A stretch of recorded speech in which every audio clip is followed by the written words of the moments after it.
I could have read the story. I could have. But why when we could have kids tell it? Here's the thing about the story is that we hear it. And I think it's, we hear it read, and that's great. I bet if I were to point at somebody, an adult, sitting here today and said, tell me the Easter story, I'd get pretty much exactly what's in the scripture story, wouldn't I?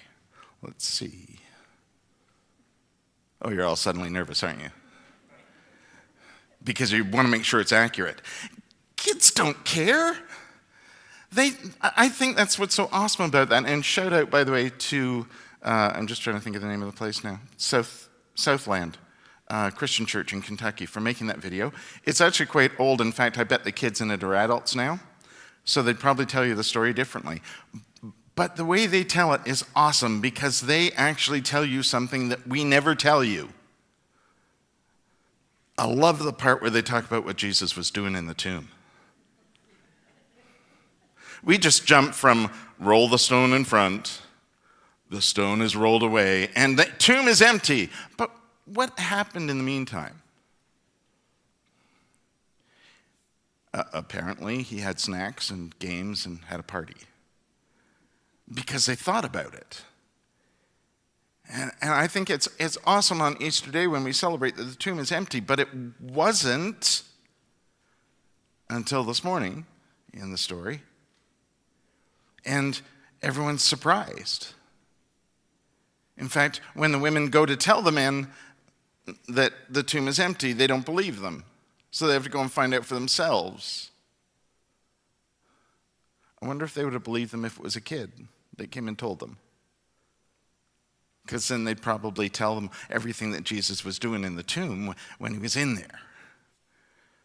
That's my favorite part. I know you're thinking my favorite part ought to be, I have done what I have came to done.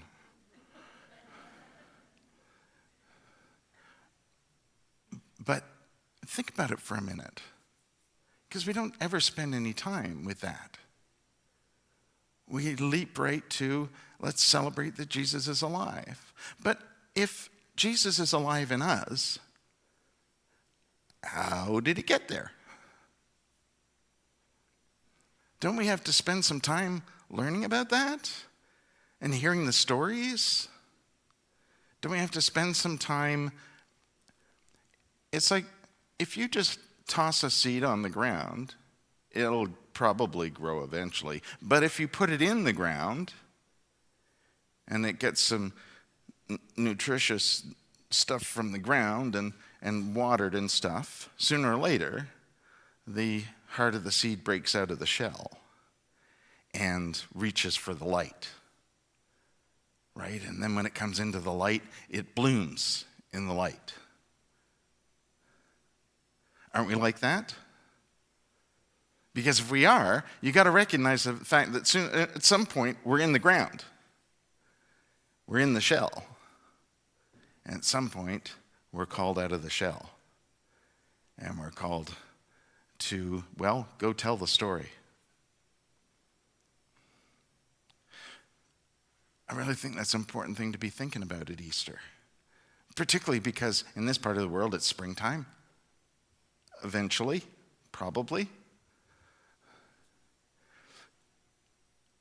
In order to go and tell the story, we have to understand what it's all about. And what it's all about isn't just Jesus is alive. It's how is Jesus alive in you? And what are you going to do with that? So I thought a really great way to remember that would be if I were to hand out to everybody today a little baggie of soil that you could take home. And I sense your enthusiasm. Thank you, Wesley. Thank you.